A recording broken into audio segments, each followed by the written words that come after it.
Passamos ao terceiro e último orador desta nossa sessão, Arlindo Oliveira, professor catedrático de Engenharia Informática no Instituto Superior Técnico, uma licenciatura em Engenharia Eletrotécnica do Técnico, doutoramento também em Engenharia Eletrotécnica da Universidade de Berkeley. Áreas de investigação muito amplas que abrangeram já desde a arquitetura de computadores, algoritmos, aprendizagem automática, bioinformática e neurociências. E como resultado de toda esta sua atividade, foi nomeado membro da Academia de Engenharia e membro sénior do Institute of Electrical and Electronic Engineers.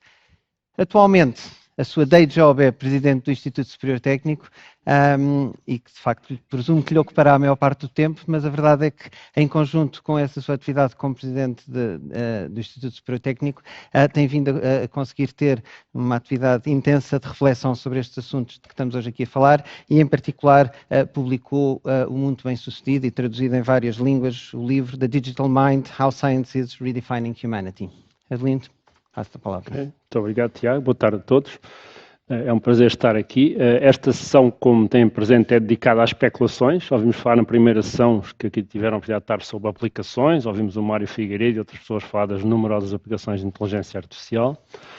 Na segunda sessão falámos um pouco e discutimos, teve o Martin Ford e um painel que discutiu as implicações, muitas das quais sociais, económicas, algumas implicações morais, e esta sessão de hoje é dedicada às especulações. E, portanto, vão-me perdoar que, de facto, eu faça aqui algumas especulações. Porque já ouviram bastante sobre redes neuronais, sobre machine learning, sobre diversas destas tecnologias, tudo isto é muito interessante. Devo dizer já que as especulações são uma coisa extremamente arriscada, fazer previsões é muito arriscado, especialmente sobre o futuro, um aforismo que é provavelmente erradamente atribuído a Niels Bohr, e a razão, mas apesar disso eu gostava de partilhar com vocês algumas especulações. Se preferirem, podem pensar nisto simplesmente como uma conversa de café e não como um seminário ou uma apresentação científica, porque de facto vou-me aqui atravessar com coisas altamente especulativas, especialmente para o fim do seminário, mas para o fim da apresentação. O primeiro comentário que faço, e gostava também que colocassem isto numa escala de tempos. Se toda a história da Terra, os 4,6 mil milhões de anos da história da Terra, forem colocados num só dia, em 24 horas, o ser humano está aqui há apenas 4 segundos. Okay? A história tem apenas 1/10 de segundo. E a tecnologia tem poucos milésimos de segundo. E, portanto, simplesmente tentar projetar o que é que vai ser a evolução da espécie humana uns milésimos de segundo à frente, nesta escala comprimida, é uma tarefa já quase impossível. Se pensarmos 1 segundo à frente, 1 segundo são 50 mil anos, é uma tarefa quase impossível. Não deixa de ser interessante, é um desafio intelectual interessante, mas, obviamente, altamente especulativo. A razão porque é tão difícil fazer este tipo de previsões tem a ver... Um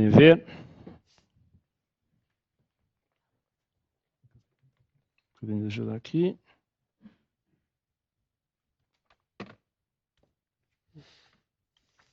Já está.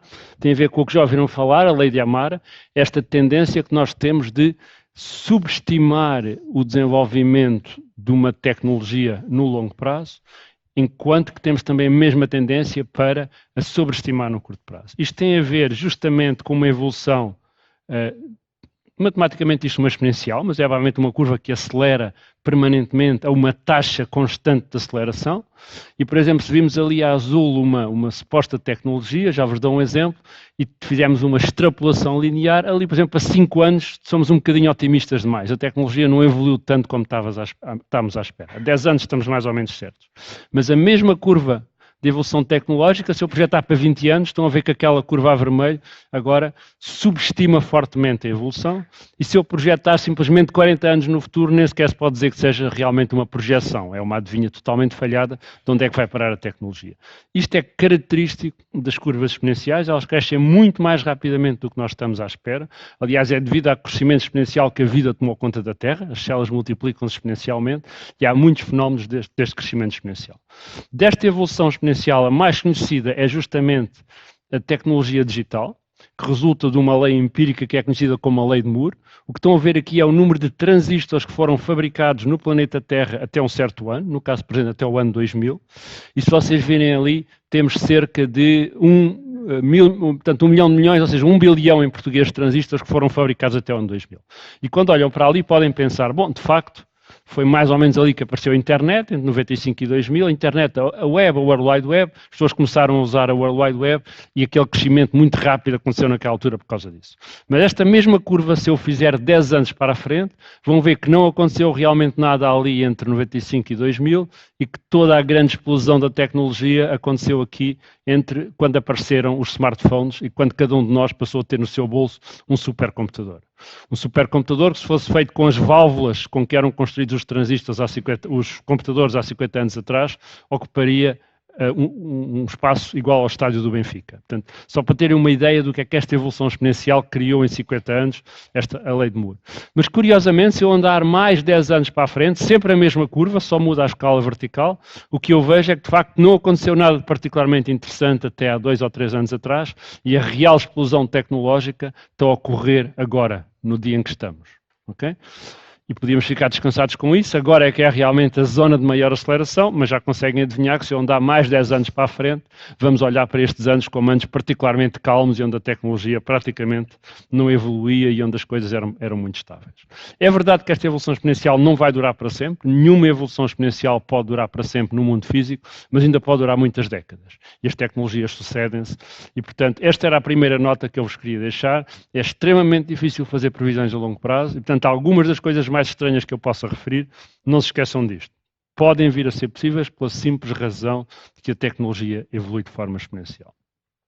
Mas então, para falar um bocadinho de inteligência artificial, há várias abordagens possíveis à ideia de criar sistemas inteligentes. Eu queria aqui falar-vos só de duas bastante diferentes e em extremos opostos do espectro. Do lado esquerdo, esta ideia de criar inteligência artificial sintética, que é o que basicamente neste momento estamos a fazer e sabemos fazer melhor, embora ainda de forma muito incipiente, ou outra ideia, que é a ideia de criar inteligência artificial simplesmente copiando diretamente o funcionamento do cérebro humano. Okay? E há quem diga, as pessoas dividem-se, qual é a melhor maneira. Porquê? Porque nós, de facto, temos uma série de sistemas de inteligência artificial específicos, desempenham tarefas específicas, mas não sabemos, ninguém no mundo sabe, a comunidade científica não sabe, como criar sistemas que tenham inteligência artificial geral. Tenham inteligência artificial comparável à nossa, que é adaptável a qualquer problema, a qualquer situação, a qualquer novo desafio. Não sabemos sequer que tecnologias é que temos de desenvolver para fazer isso. Portanto, pode ser que uma abordagem mais simples seja simplesmente copiar. Mas deixem-me começar pelo lado esquerdo. Já ouviram aqui falar muito em vários tipos de inteligência artificial sintética.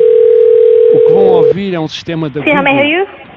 Hi, I'd like to reserve. Portanto, neste momento temos sistemas que conseguem interagir em língua natural, fazer reservas num restaurante, ou numa pedicure, ou no hospital, ou no que for. Okay? Mas esses sistemas são muito específicos. Só sabem fazer exatamente aquilo que nós sabemos dizer. E já viram aqui uma série destes sistemas, destes deepfakes, até ao Go. O Go é mais impressionante do que possa parecer, porque os sistemas foram treinados para jogar Go, resolver um problema que se pensava que durante dezenas de anos ia ser insolúvel, porque não é possível explorar as miríadas, milhões, número não é, muito grande de combinações do jogo que há, e de facto os computadores aprenderam a jogar este jogo como os seres humanos, ou seja, aprenderam a ter intuição sobre o jogo, e não como resolveram os xadrez ou as damas, foi basicamente por exploração exaustiva das possibilidades. Aqui temos um carro autónomo, no caso um Tesla, e ali temos o tal sistema Watson da IBM, mas já ouviram aqui falar bastante destes sistemas, eu não vou entrar mais aqui. Todos estes sistemas são muito específicos, resolvem um problema específico. Não há um sistema que consiga fazer tudo isto, não há um sistema que ao mesmo tempo que faz isto possa aprender a analisar contratos ou a fazer tradução automática. Todos estes sistemas existem, mas cada um é muito específico.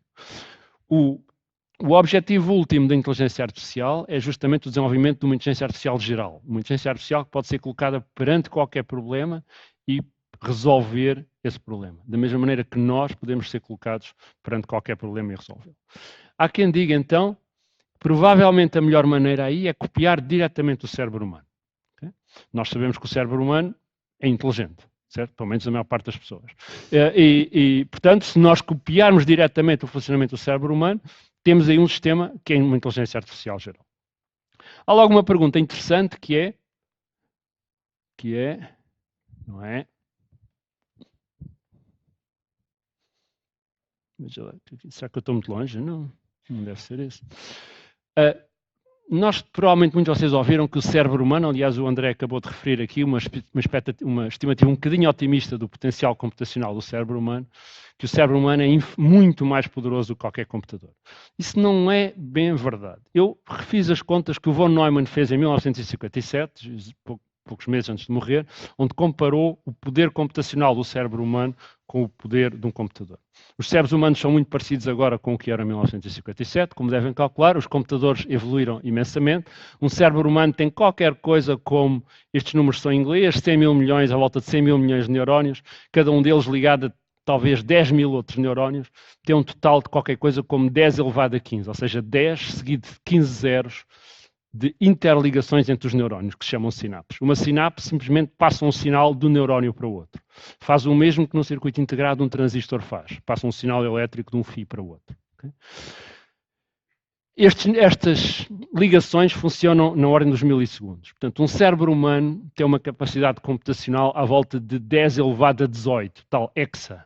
É uma exascale machine, uma máquina exascale, mas estas operações são basicamente operações relativamente básicas, que é ligar ou desligar uma ligação, ligar ou desligar uma sinapse. Okay? Por segundo, o nosso cérebro faz 10 seguido 18 zeros destas operações, extremamente poderoso. Mas para dizer a verdade, um microprocessador, como o que está no vosso telemóvel ou num computador, e que só tem 1000 milhões de transistores, mas eles trabalham muito mais rápido, trabalham 1 milhão de vezes mais rápido. De forma que o microprocessador, de facto, também faz à volta de 10 elevado a 18 operações por segundo. Portanto, o cérebro humano, em termos de capacidade computacional pura, é, de facto, da mesma ordem de grandeza de um processador. Talvez seja 10 vezes mais rápido ou 10 vezes mais lento, não sabemos, porque há aqui muitas aproximações que foram feitas, mas em termos globais, seria possível, se nós o soubéssemos programar, seria possível programar um processador para desempenhar as funções do cérebro humano. Mas não sabemos, não fazemos ideia. Nós não conhecemos como é que o cérebro humano funciona, não temos um circuito detalhado. Podemos fazer outra coisa. Podemos simular neurónios e podemos simular grupos de neurónios. Nós conhecemos bem os modelos elétricos dos neurónios. Cada neurónio é, de facto, um circuito elétrico que propaga impulsos através do axónio e liga a outros neurónios. Há modelos elétricos detalhados para neurónios. Há centenas de milhares de neurónios que foram caracterizados eletricamente e fisicamente retirados de animais em experiências. E podemos simular circuitos com milhares, até com milhões de neurónios.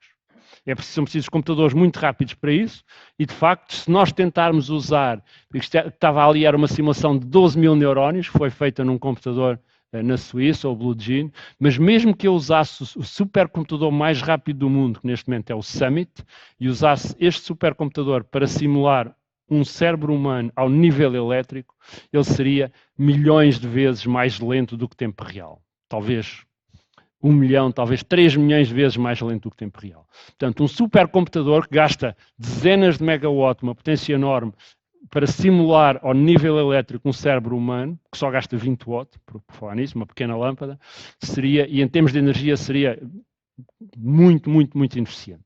E, portanto, deste ponto de vista, é verdade. De facto, o cérebro humano, deste ponto de vista, é uma máquina extremamente eficiente, porque se eu a quisesse simular, a simulação é muito ineficiente.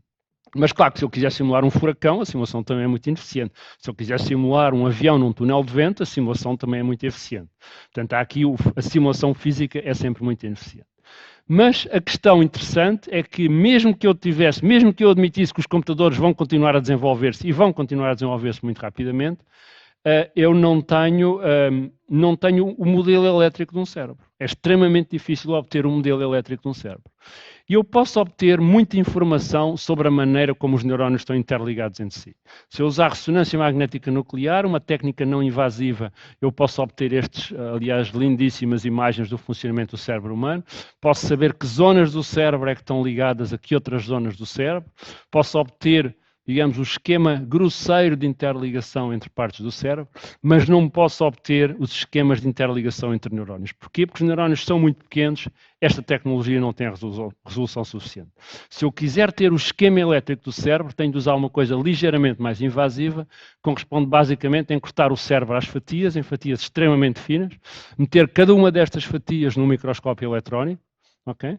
Milhões destas fatias no microscópio eletrónico, isto já foi feito para pequenas secções do cérebro, aliás ali estão a fazer para e de facto se eu usar o microscópio eletrónico consigo a partir daqui retirar o esquema 3D, o esquema tridimensional, tal como em medicina isto chama-se Computed Tomography, consigo tirar o esquema, estamos agora a ver já axónios individuais, a ver sinapses individuais, cada um destes elementos é um elemento de um neurónio, e quando eu monto todas estas fotografias tiradas com microscópios eletrónicos, eu consigo estas reproduções tridimensionais da estrutura do cérebro e consigo isto a um detalhe que de facto é ao nível da sinapse do neurónio do axónio. Pelo menos em princípio, isto é o nível de detalhe que conseguimos ver. Estamos a ver aqui um axónio, isto é uma reconstrução real de um cérebro, uma pequena segmento de um cérebro de um rato, são as sinapses, são as árvores dendríticas dos outros neurónios. Pelo menos em princípio, é de facto possível obter esta informação. E com esta informação, eu, pelo menos conceptualmente, posso simular o cérebro humano. Chama-se isto Whole Brain Emulation e percebem agora que há um salto filosófico importante, mas se eu fizer Whole Brain Emulation, se eu fizer a simulação integral do cérebro humano e o cérebro simulado funcionar exatamente como o cérebro real, obviamente vai ter os mesmos pensamentos, as mesmas emoções, as mesmas reações que o cérebro humano. Okay? Obviamente tem de ter entradas que vêm de câmaras de vídeo, tem de ter som que vem de microfones, tudo isso, mas pelo menos conceptualmente isto é possível e há diversos projetos que avançam nesta direção para cérebros bastante mais simples.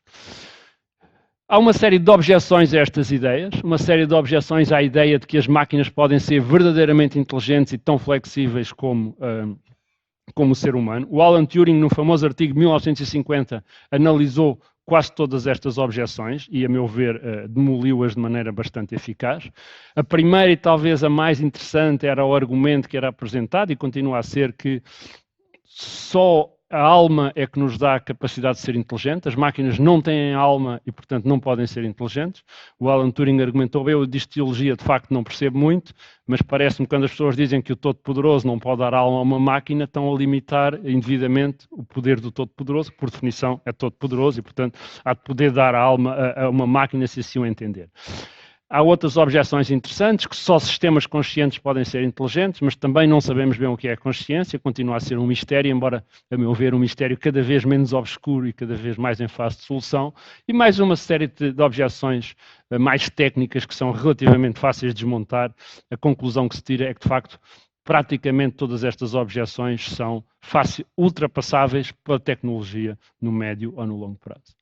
Há uma série de desafios interessantes. O que está aqui é tirado de um relatório do Parlamento Europeu a sugerir que, num futuro não muito distante, poderemos ter de considerar um estatuto legal específico para os robôs. Poderemos naturalmente ter de considerar os efeitos no mercado de trabalho e a necessidade de cada robô ou cada sistema destes seja identificado. Portanto, é um salto grande no sentido de reconhecer que os sistemas inteligentes podem ter personalidade jurídica, podem ter uma identidade, podem ter direitos e responsabilidades, porque a personalidade jurídica traz direitos e responsabilidades. E depois há aqui uma série de questões. Obviamente, isto é de um artigo publicado em 2003, que a questão central para haver personalidade de uma máquina depende exatamente onde é que a linha que marca a diferença entre pessoas, entre seres animados e seres inanimados, onde é que esta linha está, e há uma série de questões que se colocam aqui e que estão a ser discutidas neste momento, não só ao nível de vários países, ao nível das estratégias de vários países, embora neste momento o consenso generalizado é que é cedo para discutir isto. É cedo porque não há ainda sistemas que estejam perto disto, mas a questão está colocada. Uma das coisas interessantes é que as tecnologias que colocavam em risco a humanidade e continuam a colocar há umas dezenas de anos, weapons of mass destruction, armas nucleares, biológicas e químicas, neste momento foram substituídas por um conjunto de tecnologias que aqui se falam de genetics, nanotechnology and robotics, aqui devem ler AI, isto é um artigo de 2000, que são provavelmente ainda mais poderosas, mas que não estão só sob o domínio das grandes nações. Uma pessoa numa garagem pode fazer um sistema de inteligência artificial, uma pessoa numa cozinha pode manipular organismos e ter um novo sistema, um novo vírus ou uma nova bactéria. Portanto, isto levanta uma série de questões interessantes, de facto, sobre o futuro da humanidade e, em particular, sobre a ameaça existencial. Duas ideias que aparecem muito nestas discussões é a ideia da superinteligência e a ideia da singularidade. A ideia da superinteligência foi, tanto quanto sei, apresentada pela primeira vez por Irving John Good em 1965, com o argumento que se as máquinas chegarem ao ponto de serem suficientemente inteligentes para projetarem a próxima geração de máquinas, assistiremos a uma explosão de inteligência, a uma espiral onde as máquinas rapidamente se tornam inteligentes, potencialmente muito mais inteligentes do que os seres humanos, e portanto teríamos então de partilhar o planeta não só com máquinas inteligentes, mas potencialmente com máquinas que são vastamente mais inteligentes que o ser humano. Como eu vos disse, estamos longe disto. Nós, neste momento, nem sequer sabemos como criar máquinas que sejam tão inteligentes como uma galinha, para dizer a verdade. Portanto, mas a questão filosófica em si é interessante e o resultado disto, há quem diga, poderia ser uma singularidade, ou seja, uma altura no tempo onde as máquinas evoluíssem de forma tão rápida que mudassem completamente a maneira como a sociedade está organizada. Suficientes especulações, eu tenho só um último slide, agora sim com especulações de longo prazo, porque isto aqui, até apesar de tudo, são coisas relativamente, podemos pensar que poderão acontecer no próximo século, talvez neste século, talvez em 50 anos, talvez em 200, ninguém sabe realmente. Uma das coisas curiosas é que o universo é imenso. Não tenho aqui tempo para descrever, mas todos sabem, o universo é imenso, a Terra ocupa apenas um pequeno ponto neste universo, e o Enrico Fermi é conhecido por ter feito uma pergunta que é: se de facto a inteligência é comum no universo, onde é que eles estão? Onde é que estão os extraterrestres? Onde é que está a manifestação de inteligência? Isto é conhecido como o paradoxo de Fermi. Há várias explicações possíveis para o paradoxo de Fermi, mas se de facto não existirem outras espécies inteligentes no universo, é porque existe um grande filtro. É conhecido de Great Filter. Porquê? Porque ou é muito raro chegarmos ao ponto de evolução onde chegamos com inteligência, ou então todas as espécies que chegam ao ponto onde chegamos acabam por se extinguir num período relativamente curto e nunca chegam a ocupar a galáxia. Okay? Há uma terceira possibilidade que é, pode ser muito comum, mas nós somos os primeiros.